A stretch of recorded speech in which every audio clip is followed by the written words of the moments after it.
Project से अपनी गलतियों को सुधारने का एक अवसर देता है, मौका देता है, और उसी मौके पर हम लोग काम कर रहे हैं।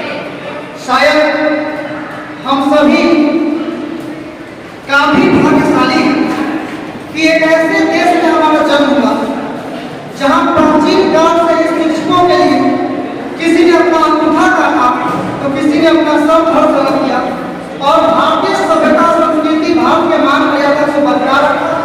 और उसी चीज को आप आज के बच्चे जो आप लोग हैं इसको आप आगे की ओर बढ़ा रहे हैं।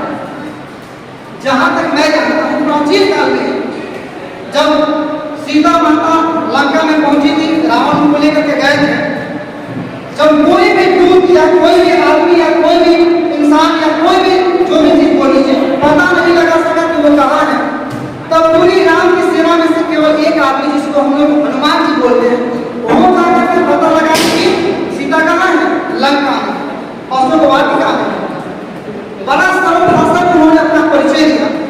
सीता ने माता ने पूछा कि भाई तुम हो कौन?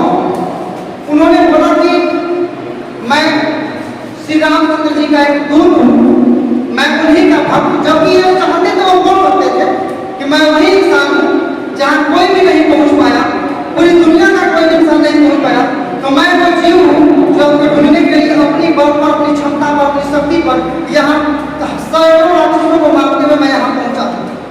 लेकिन उन्होंने ऐसा नहीं बोला, उन्होंने सिंपल भाषा में बोला कि मैं भगवान श्री राम का एक दूत हूँ और मैं जो कुछ भी हूँ, जैसे भी मैं यहाँ पहुँचा हूँ, इसमें 100% भगवान श्री राम का योगदान है, उनकी शक्ति है, उनके ही शब्द है, उनके ही संस्कार है, जिसकी वजह से मैं यहाँ पहुँच पाया हूँ।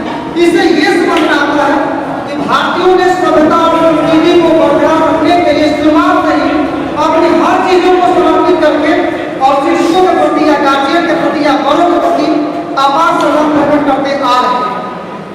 और आज लाखों वर्षों के बाद भी अभी कुछ दिन पहले हमने देखा कि हमारे देश के जो राष्ट्रपति हैं वो अपने गुरु जो भी काफी बूढ़े बुजुर्ग थे उनका पैर छू के प्रणाम कर रहे थे और उनके चरणों में छू रहे थे।